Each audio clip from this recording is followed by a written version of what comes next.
ជំរាបសួរអ្នកទាំងអស់គ្នាថ្ងៃនេះជាយើងមកធ្វើការសង្ខេបសាច់រឿង Dragon Ball Super Broly ចាប់ផ្ដើមនៃសាច់រឿងរបស់យើងក៏បានបង្ហាញយើងឃើញថានៅពេលនេះគឺស្ថិតនៅក្នុងអតីតកាលដោយមានយានកំណើតជាច្រើនដែលដឹកនាំទៅដល់ King Kong ដែលត្រូវជាឪពុករបស់ Frieza នៅក្នុងនោះយើងក៏បានឃើញកូនចៅជាច្រើនដែលយើងប្រហែលជាធ្លាប់ស្គាល់នៅក្នុង Dragon Ball Z King Vegeta ដែលត្រូវជាឪពុករបស់ Vegeta ក៏បានចេញមករយៈទៅកាន់ King Kong ហើយយើងក៏បានឃើញពីវត្តមានរបស់ Frieza ដែលនៅតូចញញ King Vegeta ព្យាយាមក្នុងការរយៈទៅកាន់ King Kong យ៉ាងណាក៏ដោយក៏ King Kong របស់យើងមើលទៅហាក់ដូចជាខ្វល់ទៅដល់សោះដោយគិតតែពីណែនាំកូនប្រុសរបស់ខ្លួន Frieza ឲ្យទៅកាន់អម្បូរសាយយ៉ាងក៏បានដឹងដែលចាពីថ្ងៃនេះតទៅ King Kong នឹងធ្វើការផ្ទេរតំណែងរបស់គេឲ្យទៅកាន់ Frieza ជាងមិនថាកងទ័ពរបស់ខ្លួនឬក៏អម្បូរសាយយ៉ាងទាំងអស់នោះទេត្រូវស្ដាប់តាមការបញ្ជារបស់ខ្លួននៅក្នុងនោះគេក៏បាននាំយកឧបករណ៍ជាច្រើនដែលអាចវាស់ថាពលរបស់អម្បូរសាយយ៉ាងការវាស់នោះក៏បានប្រទះឃើញជាមួយនឹងធាតុកោសាយយ៉ាងជាច្រើនដែលកំពុងធ្វើការរងចាំវាបហាទៅកាន់ខ្លួនក៏ប៉ុន្តែគេក៏បានធ្វើការវាបហាសម្រាប់ទៅកាន់សាយយ៉ាងទាំងអស់នោះដើម្បីគម្រាមទៅកាន់សាយយ៉ាងដទៃទៀតក្រោយមកទៀតគេក៏បានចាក់ចេញទៅដល់បន្សល់ឧបករណ៍វាស់ថាពលជាច្រើនអម្បូរសាយយ៉ាង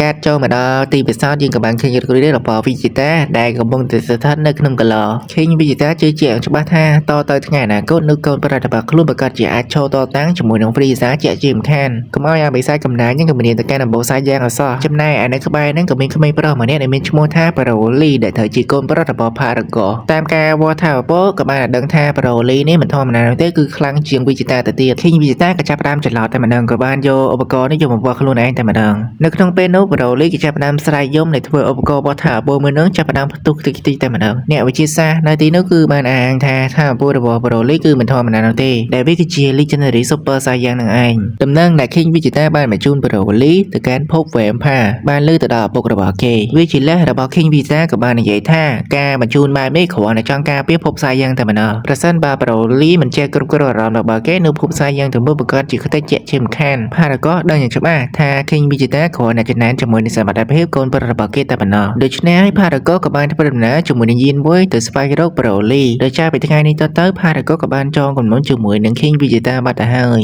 ក្រោយមកទៀតទស្សនវិជ្ជាក៏បានបង្ហាញយើងឃើញពី Broly សាយយ៉ាងទៅពីរនាក់ក៏បានធ្វើដំណើរមកដល់ភព Vampire ដែលប្រទះឃើញជាមួយនឹងសត្វចម្លែកការសាហាវជាច្រើនជាភាសាអាបិសាចក្បាលដែលមានរូបរាងដូចជាទង់ទៀតគ្រាន់តែវាមានទំហំធំខ្លាំងមែនទែនមិនយូរប៉ុន្មានអ្នកទាំងពីរក៏បានស្វែងរកឃើញពីវត្តមានរបស់ Broly Paragon ចៅនាំកូនប្រុសរបស់គេចាក់ចេញពីភពមួយនោះដើម្បីទៅរស់នៅក្នុងភពផ្សេងតែពួកគេក៏បានប្រទះដឹងថាយានរបស់ពួកគេត្រូវបានខូចទៅហើយដើម្បីកាត់បន្ថយចំនួនអ្នកដែលបរិភោគអាហារ Paragon ក៏បានសម្រេចចិត្តសម្លាប់ប្រកាន់សាយយ៉ាងនៅមកជាមួយនឹងខ្លួនតែម្ដងទៅ5ឆ្នាំកន្លងផុតទៅយើងក៏បានឃើញបរិសម្នាក់ដែលមានឈ្មោះថា Bardock ដែលត្រូវជាឪពុករបស់កាការ៉ុតបានវិលត្រឡប់ទៅរកភពសាយយ៉ាងវិញដោយគេគឺជាទាហានដែលមានទេពកោសល្យខ្លាំងមែនទែនស្រាប់តាមការបញ្ជារបស់ Frieza ដើម្បីធ្វើការឈ្លានពាននៅកាន់ភពផ្សេងៗ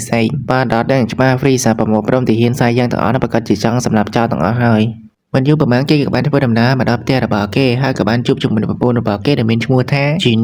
នៅទីនោះក៏មានវត្តមានរបស់កាការ៉ុតនៅទីនោះដែរBardockបាននិយាយប្រាប់អ្វីគ្រប់យ៉ាងឲ្យទៅកាន់ប្រពន្ធរបស់គេឲ្យបានដឹងពីការសន្និដ្ឋានរបស់ខ្លួនដោយខ្លួនចង់បញ្ជូន Goku ឲ្យទៅរស់នៅភពផ្សេងទៀតដែលត្រូវជាភពផែនដីមូលហេតុដែលពួកគេទាំងពីរមិនកិច្ចទៅជាមួយនឹង Goku នឹងក៏ដោយសារតែពួកគេគឺជាសាយយ៉ាងធម្មតាចឹងកំថាឡោយានធំសម្រាប់គ្រួសាររបស់គេដើម្បីចាក់ចេញសូម្បីតែយានតូចមួយក៏វាពិបាកក្នុងការរកទៅហើយ Goku នៅតូចក៏ប៉ុន្មានតែហាក់បីជានឹងអារម្មណ៍អត្តន័យរបស់ពុកម្ដាយរបស់ខ្លួនអញ្ចឹងជីណេពិតជាសោកស្ដាយអាឡោជាមួយនឹងកូនប្រុសរបស់ខ្លួនខ្លាំងមែនទែនចង់មិនចង់ក៏គេត្រូវបញ្ជូនការការ៉ុតទៅដែរមិនយូរប៉ុន្មានក្រោយពីការការ៉ុតបានចាក់ចេញពីភពសាយយ៉ាង Frieza នៅលើមេឃក៏បានប្រើដុំថាពលរបស់គេយ៉ាងធំសម្បើមដុំថាពលនឹងក៏ធ្លាក់ទៅគៀកភពសាយយ៉ាងដែលធ្វើឲ្យមនុស្សគ្រប់គ្នានៅទីនោះគ្រាន់តែឃើញបែបនេះចាប់ផ្ដើមអស់សង្ឃឹមតែម្ដង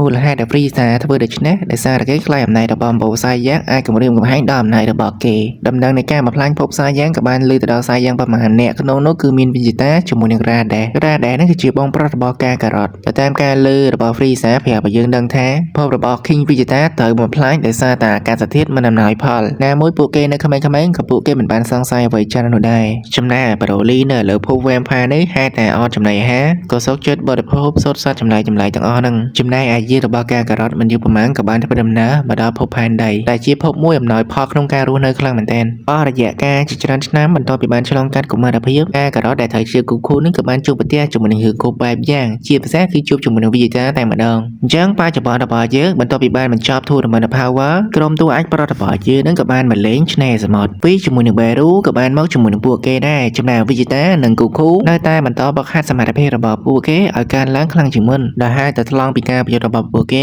Beru ក៏បានស្រែកចម្ទៀស្ដីឲ្យទៅកាន់ពួកគេក្រោយមកទៀតត្រានក៏បានតាក់ទងទៅកាន់ Bulma ដែលប្រាប់នឹងថាកូនចៅរបស់ Frieza បានធ្វើការលួច Dragon Ball យកទៅអស់ទៅហើយវិទ្យាសាស្ត្រដឹងនឹងច្បាស់គោលបំណងរបស់ Frieza វាមិនដែលល្អទេដូច្នេះ Bulma ក៏បានផ្ញើ Bula ឲ្យទៅកាន់ Beru ជាអ្នកមើលថែដោយសារតែ Beru មិនចង់ទៅជាមួយនឹងពួកគេជារបស់ពួកគេហោះលឿនខ្លាំងមែនទែនតែធ្វើដំណើរទៅតំបន់ពោខាងត្បូងនៅក្នុងនោះ V ក៏បានទៅជាមួយនឹងពួកគេដែរក្លេទៅមើលកូនចៅរបស់ Frieza ក៏បានរាយការណ៍ប្រាប់ទៅកាន់មេគេថា Dragon Ball ចំនួន6ត្រូវបានយកពីប្រពន្ធរបស់វិទ្យាសាស្ត្រទៅហើយដែលនៅសល់តែចំនួនមួយគ្រាប់តែប៉ុណ្ណោះដែលមិនទាន់បានរកឃើញហើយយើងក៏បានដឹងថា Frieza ចង់បាន Dragon Ball នោះយកមកប្រើប្រាស់នៅក្នុងផ្លូវអាក្រក់ឬបង្កើនអំណាចថាពលរបស់គេនោះទេដោយគេគ្រាន់តែចង់បង្កើនកម្ពស់របស់គេ5សង់ទីម៉ែត្រទៀតតែប៉ុណ្ណោះអញ្ចឹងយើងមកមើលទីតាំងមួយកន្លែងបង្ហាញអំពីយានមួយដែលម្នាក់ស្រីនេះគឺមានឈ្មោះថា Shelly ចំណែកឯម្នាក់ប្រុសនោះគឺមានឈ្មោះថា Lemo ដោយពួកគេទាំងពីរធ្វើដំណើរស្វែងរកកងទ័ពខ្លាំងៗជាច្រើនយកមកឲ្យ Frieza មិនយូរប៉ុន្មានពួកគេទាំងពីរក៏បានធ្វើដំណើរមកដល់ភព Vampire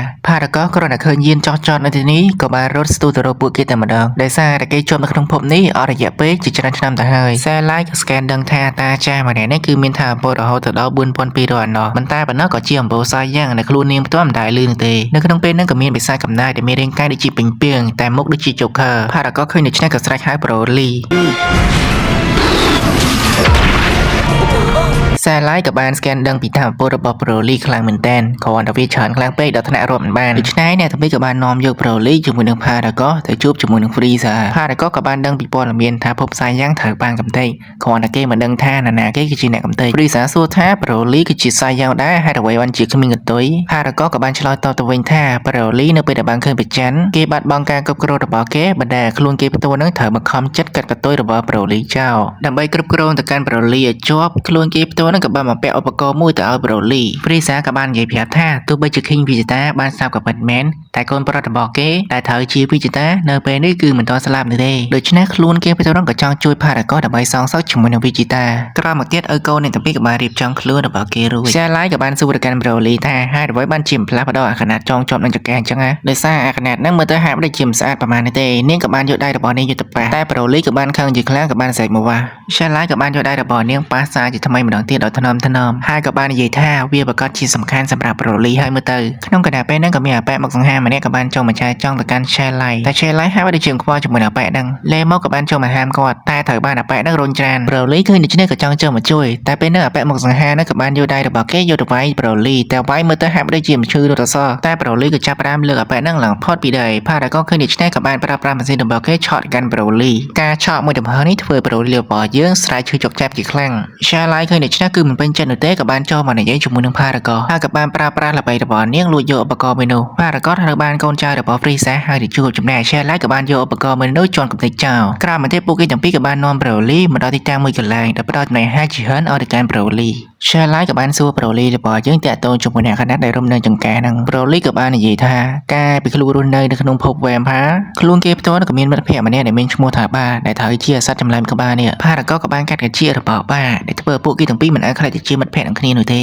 ហើយ Broly ក៏បានយកទៅជារបស់បាយកមកចងជាប់ជាមួយនឹងចង្កេះរបស់គេក៏ដូច្នេះ Shelly ជាមួយនឹង Lemo ក៏ដឹងយ៉ាងច្បាស់ថា Broly គឺជាមនុស្សល្អParagon ក៏បានមកជួបជាមួយនឹង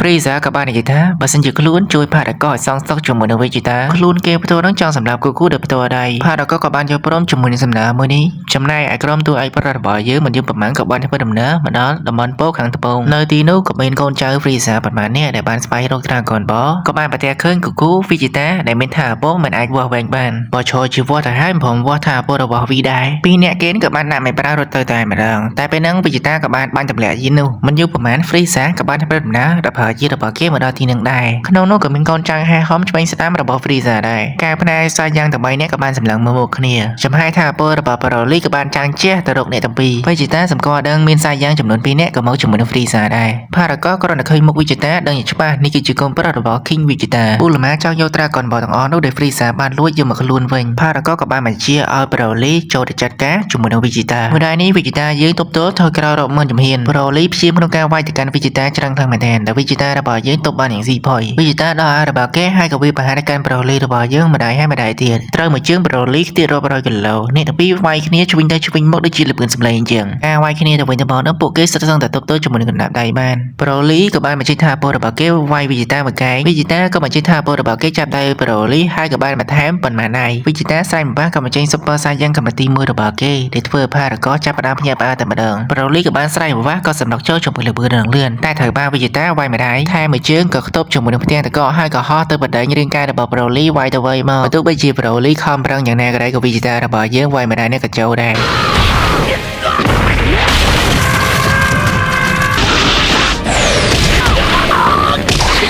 ការវាយរបស់ Broly ក៏បានបង្ខំឲ្យ Vegeta បើកទម្រង់ថ្មីរបស់គេដែលយើងមិនដែលឃើញប្រើដែលត្រូវជា Super Saiyan God ទម្រង់ថ្មីនេះវាអនុញ្ញាតឲ្យ Vegeta របស់យើងទប់ទល់ជាមួយនឹង Broly បានយ៉ាងស៊ីផុយត្រឹមតែម្ដាយរបស់ Vegeta Broly ទៀតបុកជាមួយនឹងភ្នំតករាប់រយភ្នំតកអានោះសម្លេងស្រែករបស់ Paragon ដែលធ្វើកំហឹងរបស់ Broly ចាប់ផ្ដើមការឡើងតែម្ដង Vegeta ក៏ចាប់ផ្ដើមប្រើថាពលរបស់គេដែលគូរបស់យើងព្យាយាមក្នុងការហាមឃាត់ដែរតែហាមមិនស្ដាប់ដែលធ្វើ Broly របស់យើងស្រែកចាស់ហើយធ្លាក់ចូលក្នុងទឹកតែម្ដងក៏ប៉ុន្តែអ្វីដែលយើងបានឃើញកំហឹងរបស់ Broly ចាប់ផ្ដើមការឡើងយ៉ាងមួយដំហឹងនៅពេលនេះរាងកាយរបស់ Broly ក៏បានឡោមព័ទ្ធជាមួយនឹងថាពល Legendary Super Saiyan ដុំថាពលនៅក្នុងមាត់របស់ Broly ក៏បានចេញសម្រុកទៅរក Goku សំណាងដែលគេពិហត់ដែលធ្វើដុំថាពលនឹងផ្ទុះពេងបន្តទៅមុខទៀត Vegeta ក៏បានស្ទុះជាមួយលឿនរបស់គេលឿនចូលទៅពីបរិយាកាសកាន់ Broly ក៏ប៉ុន្តែ Broly គ្មានជឿទីក៏វាយម្ដាយហោះបដិញគ្នាពេញផ្ទៃអាកាសបន្ថែមម្ដាយ Vegeta ទៀតបុកជាមួយនឹងផ្ទាំងតកយ៉ាងមួយដំហឹងដល់ពេលកន្លែងទៅមើល Goku កំពុងតែធ្វើការសម្រួលរស័យដៃរស័យជើងមុននឹងធ្វើការចូលទៅប្រយុទ្ធ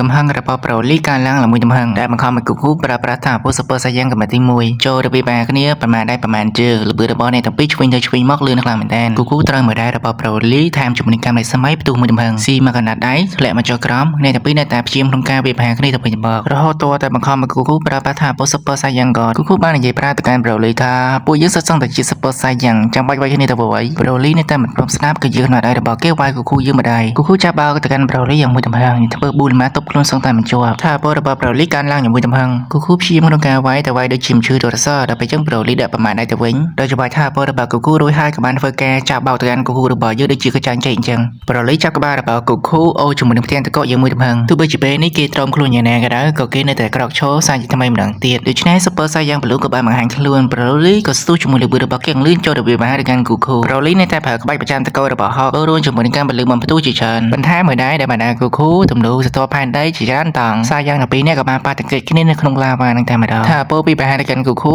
ដែលបណ្ដាទីតាំងនៅកន្លែងនោះប្រហែលជាមាត់លាវដូចជាម្សៅយ៉ាងសតផែនដីត្រូវបានកំទេដែលបណ្ដាទីតាំងដែលរងាញាក់ញ័រនោះប្រែក្លាយទៅជាអណ្ដាតភ្លើងដែលក៏ហមចិនឆ្អៅដែលឃើញថា Broly រៀងថមថយកម្លាំងរបស់គេទៅហើយដែលបណ្ដា Goku មានឱកាស Frieza ឃើញដូច្នេះក៏មានកំណត់មួយដែលចង់សម្លាប់ទៅកាន់ Paragon ដែលចង់បង្ខំឲ្យកម្លាំងរបស់ Broly កើនឡើងយ៉ាងមួយចំហឹងហើយគេក៏បានទូទៅកាន់ Broly ដែលគេហាក់បីដូចជាមិនដឹងទាត់អសោះក៏ដូច្នេះក៏ធ្វើកំហឹងរបស់ Broly ផ្ទុះសារជាថ្មីម្ដងទៀតបង្កើតបានជា Legendary Super Saiyan ដែលថាពលមួយនេះវីដេអូទៅនឹងប្អូនស្រីរបស់ Caulifla អញ្ចឹងចំហាយថាពុកកំហឹងដែលបណ្ដាទីតាំងនៅកន្លែងនេះផ្ទុះដូចជាខបអញ្ចឹង Vegeta ឃើញដូច្នេះក៏បានស្ទុះចូលទៅជួយក៏បានប្រើ Super Saiyan Blue របស់ពួកគេចូលទៅប្រហារជាមួយនឹង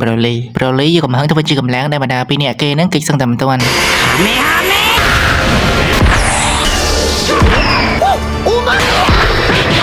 ឆ្លៀតការនៅពេលដែល Broly វាយទៅកាន់ Frieza Goku ជាមួយនឹង Vegeta ក៏បានប្រឡែងទៅរក Piccolo Goku ក៏បានប្រាប់រឿងខុសបែបយ៉ាងឲ្យទៅកាន់ Piccolo ហើយ Piccolo ក៏បានបង្រៀនស្នេហ៍មួយដែលមានឈ្មោះថា Fusion Dance ចំណែក Frieza ត្រូវបាន Broly វាយគៀតអង្កប់ជាមួយនឹងយ៉ាងទៅហើយតែគេក៏បានប្រើតម្រង់រាងកាយមារបស់គេចូលមកទប់ទល់ Vegeta ជាមួយនឹង Goku ក៏បានប្រើស្នេហ៍ Fusion របស់គេនឹងរួមបញ្ចូលអ្នកទាំងពីររួមបញ្ចូល plot ស្នេហ៍រហូតដល់2ដងតើតែលើកទី3បានពួកគេអាចប្រែកាយខ្លាចជា Gogeta Broly វាយ Frieza ឡើងខ្ទប់ជាប់ជាមួយនឹងយ៉ាង ងសំណាងឲ្យដែលគូគីតាចូលមកជួយប្រូលីរកអ្នកវាយសឹងតែមិនឃើញក៏ទៅវាយជាមួយនឹងវីដោយវីកិច្ចពីកំណត់ដៃរបស់ប្រូលីបើយ៉ាងស៊ីផុយការប្រកួតរវាងគូគីតាជាមួយនឹងប្រូលីក៏បានចាប់ផ្ដើមថាពលយ៉ាងច្រើនធ្វើការពីប្រហែលនៃកាន់គូគីតាអ្នកទាំងពីរក៏បានហោះបដិញ្ញជើងគ្នាវាយម្ដាយទៅម្ដាយមកឡើងពេញផ្ទៃអាកាសគូគីតាក៏បានសូត្រទៅកាន់ប្រូលីជាច្រើនដែរបណ្ដាឲ្យប្រូលីរបស់យើងទប់សឹងតែមិនជាប់ថាពលកម្មរស្មីជាច្រើនពីប្រហែលនៃកាន់ប្រូលីតែប្រូលីក៏បានប្រើល្បឿនរបស់គេឆ្វេងទៅឆ្វេងមកចូលរបៀបហាជាមួយនឹងគូគីតាថាពលកម្មមេមហាក៏សម្រុកចូលទៅក៏ទប់ទល់ជាមួយថាពលរបស់ប្រូលីតែបណ្ដាបាយច្រោះលំហ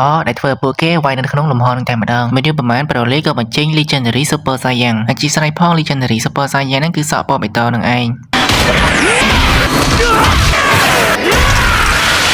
កម្លាំងដ៏មហាសាលធ្វើឲ្យច្រត់មហោខ្ទេចតែម្ដងតែអ្វីដែលយើងបានឃើញប្រូលីរបស់យើងគឺរៀងត្រុតត្រោមខ្លាំងមែនទែនប្រូលីពូឡាសេរបស់គេដូចជាកតសេឡាកូកាថាក៏បានប្រើថាពលរបស់គេចូលរគាជាមួយនឹងប្រូលីត្រូវបានកូកាថាវាយប្រហារទៅកាន់រាងកាយរបស់ខ្លួនឡើងត្រុតត្រោមនៅក្នុងពេលនោះស្ដេចនាយសេឡុងក៏បានបង្ហាញខ្លួនដោយវាគឺជាស្នាដៃរបស់ Shelley និង Lemoចំណែកឯប្រូលីកំហឹងរបស់គេនៅពេលនេះខ្លាំងមែនទែនក៏ចូលទៅពិបាកជាមួយនឹងគូកេតាតែត្រូវបានកូកេតាទងរំជើងឲ្យខ្ទាតទៅវិញកម្លាំងរបស់អ្នកទាំងពីរដែលបានប៉ះទង្គិចគ្នានឹងធ្វើឲ្យដីទាំងមូលប្រេសានទៅហើយកម្លាំងការមេហាក៏បានសម្រុកចូលទៅវាប្រហារជាមួយនឹងប្រូលីដែលធ្វើប្រូលីរបស់យើងចាប់ផ្ដើមភ័យខ្លាចដែលវានឹងធ្វើឲ្យប្រូលីរបស់យើងស្លាប់ទៅហើយប៉ុន្តែ Shelley បានប្រែប្រកាន់ស្ដេចនាគរាជដោយបញ្ជូនប្រូលីឲ្យទៅរកភព Vampire វិញចំណែក Shelley ជាមួយនឹង Lemo ក៏បានប្រើយានរបស់គេហក់ចាក់ចេញទៅតែ Frieza រៀបនឹងធ្វើការសម្រាប់ទៅកាន់អ្នកទាំងពីរទៅហើយតែត្រូវបានកូកាថាចូលមករៀបរៀងទៅកាន់ Friezaបន្ទាប់ពីចម្បាំងរបស់ពួកគេបានមកចប់គូក៏បានធ្វើដំណើរមកដល់ភព Vampire ដែលគេបាននាំយកខបស៊ូជាច្រើនជួយឧបត្ថម្ភទៅកាន់ប្រូលីមិនថាប្រទេសមិនថាចំណីអាហារមូលហេតុដែលគេធ្វើបែបនេះក៏បាននិយាយប្រាប់ទៅកាន់ប្រូលីថាដោយសារតែពួកគេគឺជាអំបូរផ្សាយយ៉ាងគូសន្យាថានឹងផ្ដល់អាហារទៅកាន់ប្រូលីជាពិសេសនឹងការបណ្ដុះបណ្ដាលជាមួយនឹង Beru ដែលពួកគេគឺជាមិត្តដោយមិនមែនជាសត្រូវនោះទេឈ្មោះរបស់ខ្ញុំគឺ Son Goku អាចហៅខ្ញុំបានថា Kakarotចឹងសាច់របស់យើងក៏មកដល់ទីបញ្ចប់នៅត្រង់ចំណុចនេះដែរហើយក៏សូមអធិស្ឋានផងបើសិនជាមានកំហុសក៏ឆ្គងថងណាជាថ្មីម្ដងទៀតបើសិនជាពេញចិត្តជាមួយនឹងវីដេអូមួយនេះកុំភ្លេចជួយចុច like និង subscribe ម្នាក់មួយផង